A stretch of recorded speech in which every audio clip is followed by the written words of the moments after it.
Assalamualaikum warahmatullahi wabarakatuh. Ananda semuanya, kita kembali lagi di pembelajaran biologi. Kali ini kita akan membahas tentang sistem reproduksi manusia atau human reproductive system. Nah, kalau kita cermati nih, kenapa sih bab ini sangat penting untuk kita pelajari? Nah, kalau Ananda mencoba mencermati gambar yang disajikan di sini, kira-kira apa ya yang ada di pikiran Ananda? Kemudian gambar yang ada di sebelah kiri itu ternyata berkaitan dengan gambar yang ada di sebelah kanan. Kalau kita lihat itu kondisinya sangat memprihatinkan ya Ananda ya. Banyak sekali kemiskinan, bahkan anak-anak kecil di situ harus mengais-ngais sampah ya untuk mendapatkan sesuatu. Kemudian juga kebutuhan akan lapangan kerja meningkat. Demikian juga kebutuhan akan rumah dan tempat tinggal itu juga terbatas, sehingga banyak sekali pemukiman-pemukiman kumuh. Kemudian sebenarnya apa ya penyebabnya? Nah, seperti yang kita tahu bahwa Indonesia ini adalah negara yang besar. Ya, setiap 10 tahun sekali dari hasil sensus itu jumlah penduduk di Indonesia selalu meningkat. Nah, Ananda kira-kira tahu tidak ya, mengapa hal ini bisa terjadi? Mengapa jumlah penduduk di Indonesia ini memiliki kecenderungan untuk selalu meningkat? Ternyata sebanyak 62,7% dan ini angka yang cukup tinggi ya. Remaja Indonesia melakukan hubungan seks di luar nikah. Sangat-sangat memprihatinkan, padahal kita tahu di usia remaja itu banyak sekali potensi-potensi yang bisa digali untuk masa depan yang lebih cemerlang. Mereka bahkan tidak pernah memikirkan apa yang terjadi setelah mereka melakukan hubungan seks di luar nikah. Jadi makanya penting bagi Ananda untuk kita bersama-sama memahami materi yang akan Bu Sari jelaskan kali ini. Begitu ya? Oke. Nah, sebelum kita menginjak lebih jauh tentang pembahasan kita kali ini, kita akan berkenalan dulu dengan organ-organ reproduksi pria dan juga wanita. Oke, kita coba lihat. Nah, seperti yang kita tahu bahwa reproduksi itu adalah salah satu ciri-ciri makhluk hidup supaya dapat mempertahankan keturunannya.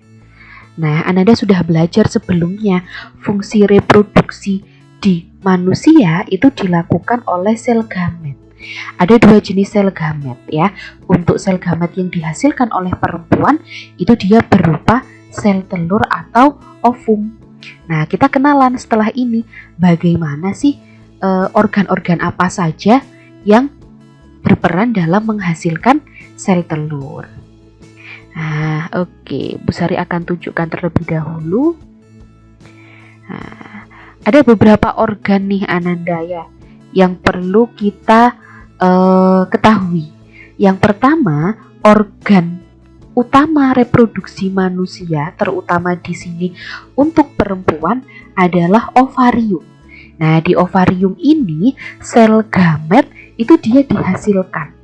Nah, jadi di sini ovarium berfungsi untuk menghasilkan sel telur. Kemudian sel telur yang sudah matang itu dia akan ditangkap oleh infundibulum atau fimbre. Ya, jadi fimbre ini sebenarnya adalah pangkal dari tuba falopi atau saluran telur yang berfungsi menangkap ovum atau sel telur yang keluar. Kemudian dilanjutkan dengan adanya tuba falopi atau di sini kita sebutnya adalah oviduct. Ya, ovi itu ovum, telur, duct itu ductus. Ya, dia adalah saluran telur yang menghubungkan antara ovarium dan rahim. Ya, selain itu oviduct juga berfungsi sebagai tempat fertilisasi atau tempat bertemunya sel sperma dan sel telur. Nah, selanjutnya, ini ada bagian yang paling luas ya, berupa suatu ruangan yang disebut uterus atau rahim. Uterus ini berfungsi untuk tempat berkembangnya janin selama masa kehamilan ya. Kemudian ada bagian rahim yang menyempit atau bagian uterus yang menyempit disebut dengan serviks atau leher rahim. Begitu.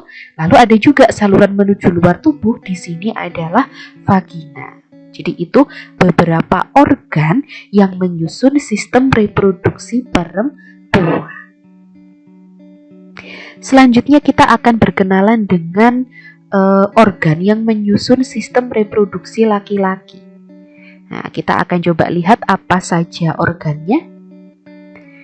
Nah, jadi terdiri dari organ utama yaitu testis ya. Di sini adalah tempat pembentukan sperma atau proses spermatogenesis. Ya, dan juga testis ini berperan untuk menghasilkan hormon testosteron. Selain itu, testis ini terletak di luar tubuh Ananda. Ya, kenapa kok testis ini harus terletak di luar tubuh? Untuk menciptakan kondisi suhu yang optimal pada pembentukan sperma. Nah, suhu yang optimal ini adalah di bawah suhu tubuh.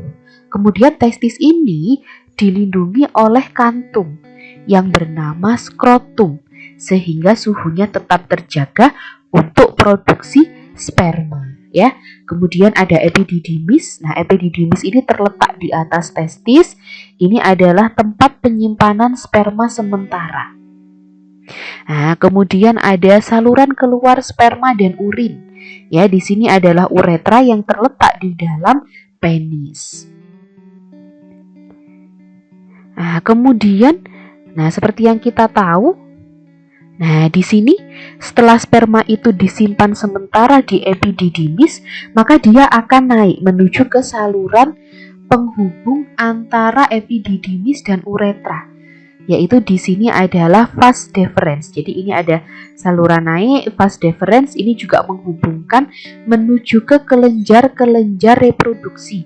Ada vesikula seminalis atau kantung semen, ada kelenjar prostat, dan ada kelenjar Cowper atau bulbo uretra. Kelenjar-kelenjar ini nantinya akan berfungsi untuk memberikan nutrisi kepada sperma sehingga kualitasnya tetap baik ketika dia keluar dari tubuh. Nah, setelah itu nanti dia akan melewati sini. Ya, akan melewati sini kemudian keluar lewat uretra yang ada di dalam penis. Nah, ini nih ada beberapa fungsi dari kelenjar reproduksi yang ada pada pria. Ya, di sini ada kantung semen atau vesikula seminalis menghasilkan zat untuk perkembangan sperma. Ada kelenjar prostat, di sini berfungsi menghasilkan cairan yang bersifat asam, dan kelenjar Cowper atau kelenjar bulbo uretra yang berfungsi menghasilkan cairan yang bersifat basah. Sehingga dengan adanya nutrisi ini, itu sperma bisa lebih matang dan tetap terjaga kualitasnya ketika dikeluarkan. Itu tadi adalah beberapa fungsi dari organ reproduksi. Nah, sekarang kita akan menuju ke proses selanjutnya nih ya. Fertilisasi dan kehamilan. Nah, kapan fertilisasi itu terjadi? Fertilisasi terjadi ketika sel telur yang matang dari ovarium dilepaskan melalui proses yang namanya ovulasi. Kemudian bertemu dengan sel sperma. Ya, pertemuan antara sel sperma dan sel telur ini ada di dalam organ reproduksi wanita. Tepatnya ada di bagian oviduct atau tuba Fallopi. Jadi di sini sel sperma dan sel telurnya bertemu. Kemudian dari hasil fertilisasi ini dihasilkan satu sel yang bersifat diploid atau 2N. Nah, ini disebut dengan zigot. Kemudian zigot ini nanti akan mengalami pembelahan secara mitosis untuk memperbanyak dirinya menjadi embrio. Nah, di tahapan embrio ini kita bisa tahu, ada tahapan yang dia berupa bola padat. Ya, seperti anggur, seperti ini. Nah, ini bola padat. Nah, ini bola padat. Itu sebutnya adalah morula.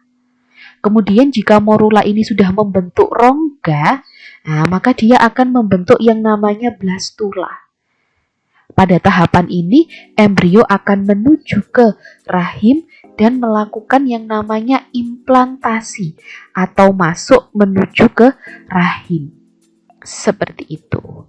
Kemudian di rahim inilah ya, embrio ini akan berkembang menjadi janin. Janin nanti lama-kelamaan akan menjadi bayi. Mungkin Anda ada yang tahu tidak ya, berapa lama sih proses perkembangan dari zigot, kemudian embrio menjadi janin dan menjadi bayi? Akan kita bahas di slide berikutnya. Nah, seperti yang sudah dijelaskan tadi bahwa embrio akan berkembang menjadi janin dan bayi di dalam rahim seorang ibu. Proses ini membutuhkan waktu lebih kurang 36 sampai 40 minggu. Berarti sekitar 9 sampai 10 bulan. Nah, selama bayi ini tumbuh dan berkembang di rahim ibu tersebut, maka didukung oleh nutrisi yang diberikan oleh ibu di dalam rahimnya. Apa saja? Di sini ada beberapa. Ya, yang pertama adalah plasenta. Ini adalah plasenta, bagian dari dinding rahim yang kaya akan sekali pembuluh darah. Ya, jadi di plasenta ini nanti sebagai sumber makanan dan oksigen bagi bayi. Sehingga di sini banyak sekali pembuluh darah yang berisi sumber makanan dan oksigen bagi bayi. Kemudian ada juga yang menghubungkan antara plasenta dengan bayi, ini disebut dengan tali pusar. Jadi ini yang menghubungkan bayi dengan plasenta. Lalu selama di dalam rahim, bayi ini akan ada di dalam cairan ketuban. Ya, di cairan ketuban ini ada beberapa fungsi, yaitu melindungi janin dari benturan, memberi ruang gerak, dan mencegah infeksi. Jadi begitu ya, sehingga embrio yang awalnya hanya beberapa sel, itu dia bisa menjadi janin dan bayi yang lengkap memiliki anggota tubuh dan sistem-sistem tubuh. Baru setelah 36 sampai 40 minggu atau sekitar 9 sampai 10 bulan, maka bayi ini akan siap dilahirkan. Nah, lalu bagaimana nih? Ada beberapa kejadian yang unik ya dengan bayi kembar. Nah, seperti kita tahu ada dua jenis bayi kembar, yaitu bayi kembar identik dan juga bayi kembar tidak identik atau identical twins and fraternal twins. Nah, ternyata dari prosesnya cukup berbeda. Untuk bayi yang kembar identik, maka dia dihasilkan dari pembelahan fertilisasi satu sel telur dan satu sel sperma, sehingga karakteristiknya biasanya mirip.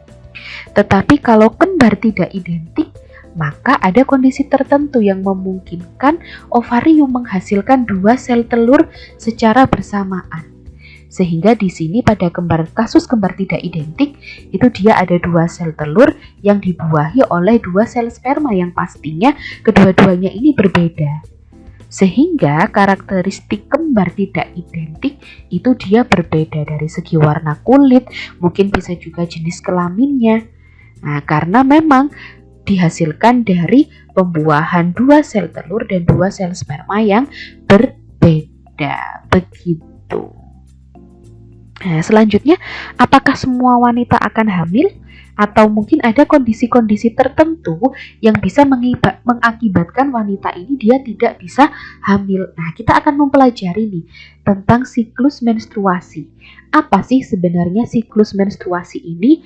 Jadi siklus menstruasi ini adalah rangkaian perubahan yang secara alamiah dan berulang pada sistem reproduksi perempuan, khususnya indung telur atau ovarium dan rahim, yang memungkinkan terjadinya kehamilan.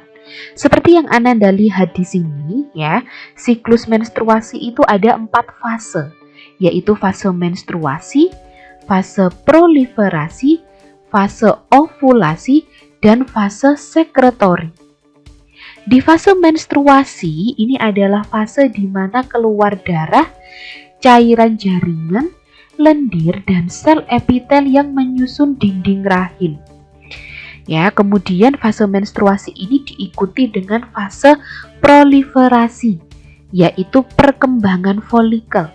Menyiapkan beberapa folikel, tetapi hanya akan satu yang terus berkembang setiap bulannya.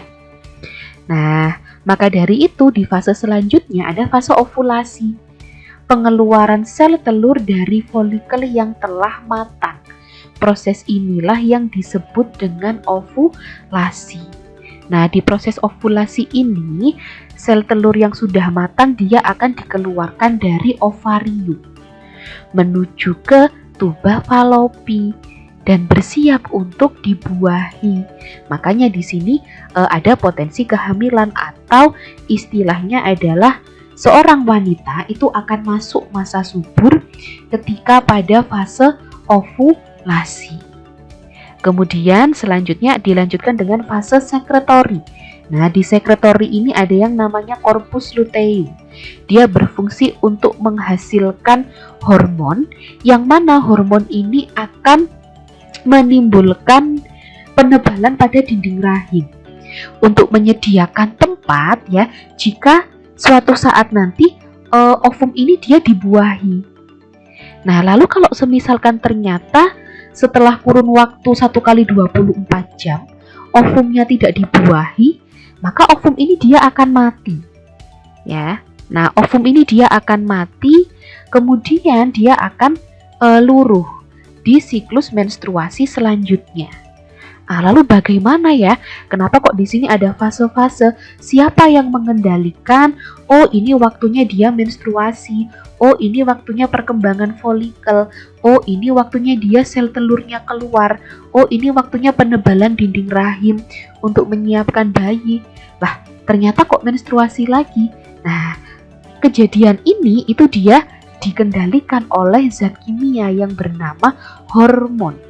Nah, ini ya, ada beberapa kontrol hormon pada proses menstruasi. Kita awali dari yang pertama.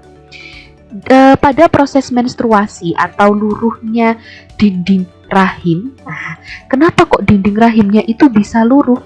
Karena seperti yang kita tahu, di sini itu kadar hormonnya rendah. Apa saja hormon yang mengendalikan menstruasi? Antara lain ada hormon FSH dan LH yang dihasilkan oleh kelenjar pituitari, letaknya ada di bagian depan otak, dan juga ada estrogen dan progesteron. Estrogen dihasilkan oleh folikel sekunder, progesteron dihasilkan oleh corpus luteum. Kita kembali lagi ke sini. Pada fase menstruasi, semua kadar hormon dia turun, sehingga dinding rahimnya luruh. Ya, kemudian dilanjutkan setelah dinding rahim luruh, mungkin pada hari ke-5 sampai hari ke-7, maka otak kita akan meminta hormon FSH supaya keluar, atau follicle stimulating hormone. Ini dia akan memicu perkembangan folikel. Selain itu juga menghasilkan hormon estrogen. Oleh hormon estrogen, dinding rahimnya dia terbentuk. Jadi tidak hanya folikelnya dia tumbuh dan berkembang, tetapi di sini dinding rahimnya juga terbentuk lagi. Ya, kemudian, nah setelah FSH ini dia naik, folikelnya matang, maka fungsi FSH dia akan digantikan oleh hormon LH. Hormon LH ini dia berfungsi untuk mengeluarkan sel telur dari folikel yang telah matang. Nah, sehingga pada di sini itu dia adalah fase ovulasi. Kalau bisa kita lihat ya, dari hari-harinya, hari pertama sampai hari ke-7 itu dia adalah fase menstruasi. 7 hari setelah itu ya, untuk folikel ini dia mengalami matang, terjadi fase ovulasi. Nah, di sini seorang wanita akan masuk masa subur.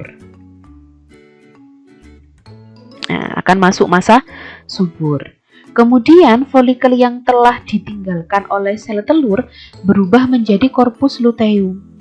Corpus luteum menghasilkan hormon progesteron, makanya di sini progesteronnya meningkat untuk menebalkan dinding rahim. Dinding rahim ini itu dia menyiapkan tempat jika sewaktu-waktu terjadi pembuahan atau terjadi fertilisasi.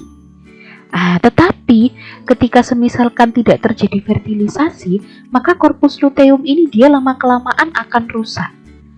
Sehingga kadar hormon progesteron turun, hormon lainnya juga ikut turun ya. Sel telur yang tidak dibuahi dalam 1 kali 24 jam, maka dia akan hancur. Nah, sel telur ini dia akan luruh ya, keluar bersamaan dengan luruhnya dinding rahim. Nah, dari sini dia akan kembali lagi menuju ke fase menstruasi. Begitu Ananda. Oke. Nah, sekian materi kali ini. Semoga bisa bermanfaat. Kurang lebihnya Bu Sari mohon maaf. Wassalamualaikum warahmatullahi wabarakatuh.